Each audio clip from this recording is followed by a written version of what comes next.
लखनऊ सेवानिवृत्ति diploma engineers कल्याण संघ ने अपनी मांगों को लेकर धरना दिया।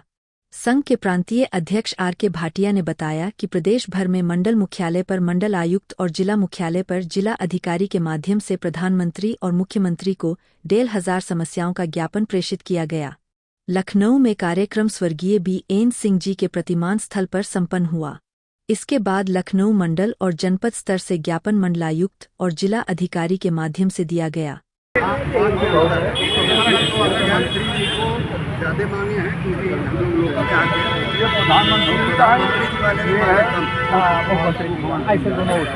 ये जनपद की तरफ आपको देंगे। आप दीजिए सर, इधर देखिए सर, जिलाधिकारी के माध्यम से ये जाना है। ये जिलाधिकारी और एक कमेटी दीजिए सिंह साहब।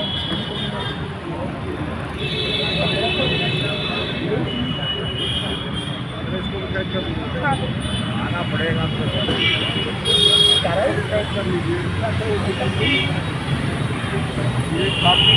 के माध्यम से डीएम के माध्यम मिलना भी सबसे क्या मांग और क्या दिक्कतें जिससे सरकार आपकी मांगी। हम सेवानिवृत्त डिप्लोमा इंजीनियर कल्याण संघ हमारा है, उसके प्रांतीय अध्यक्ष R.K. भाटिया। आज हमारा पूरे प्रदेश में हर जनपद हर मंडल मुख्यालय पे माननीय प्रधानमंत्री और माननीय मुख्यमंत्री जी को ज्ञापन का प्रेषण कार्यक्रम संपन्न कराया जा रहा है। बिंदु बहुत नॉर्मल है, कोई ऐसा हमारा बिंदु नहीं है सरकार के सामने। हम पेंशनर्स हैं और हमारी जब हमने नौकरी की थी तो जब नौकरी की तनख्वाह मिलती है उसका एक प्रतिभाग हमारे पेंशन के लिए सुरक्षित रहता है, भारत सरकार में भी और केंद्र सरकार में भी। इस बार जो 8वां वेतन आयोग का गठन हुआ है उसके विचारार्थ विषय जो एक निर्धारित किए जाते हैं, टर्म ऑफ रेफरेंस निर्धारित की जाती है, उसमें पेंशनर के संबंध में कोई बात नहीं कही गई है।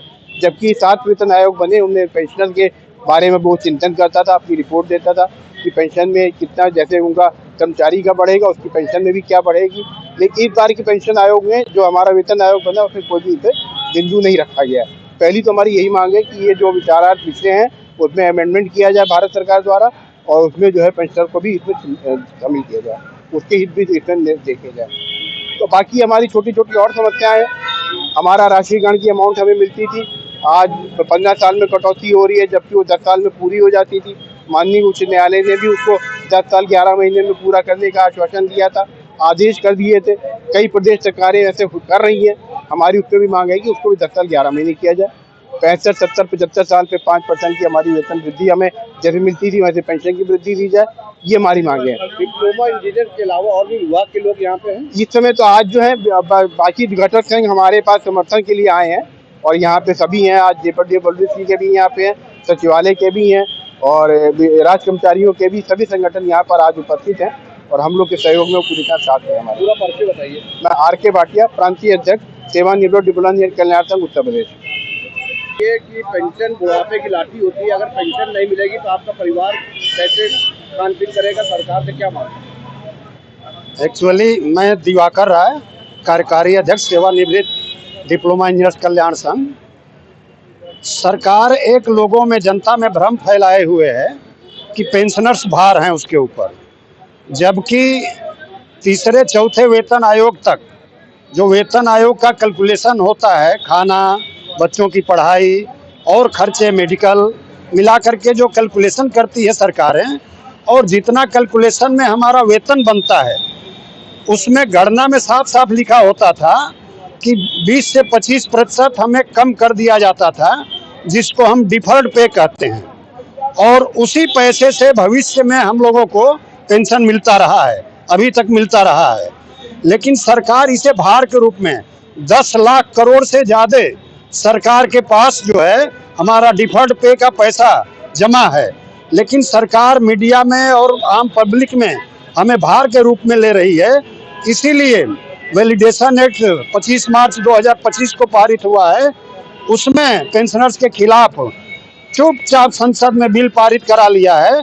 और अभी जो TOR 3 नवंबर 2025 को आया है, टर्म्स ऑफ रेफरेंसेज 8वें वेतन आयोग के लिए विचारार्थ विषय आया है, उसमें भी पेंशन और पेंशनरी लाभों को अलग रखा गया है।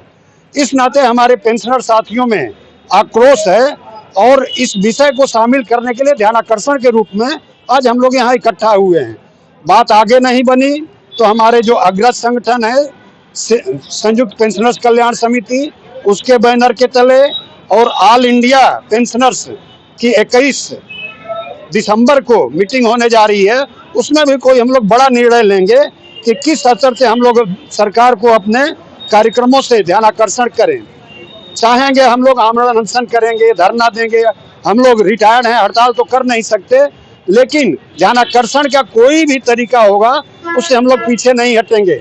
बहुत भी इससे भी सरकार यदि नहीं मानती है तो निश्चित रूप से सरकार को जो सबसे अच्छा लगता है, जो सबसे अच्छा मुद्दा होता है मताधिकार, हम भी मताधिकार है, हमारे पास भी है, मतदाता हम भी हैं, हमारे परिवार वाले भी हैं और हमारे रिश्तेदार भी हैं।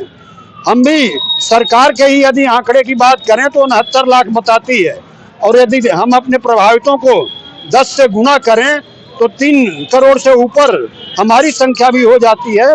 और मैं समझता हूं कि यह संख्या किसी भी उसको मतदान को प्रभावित करने के लिए काफी है।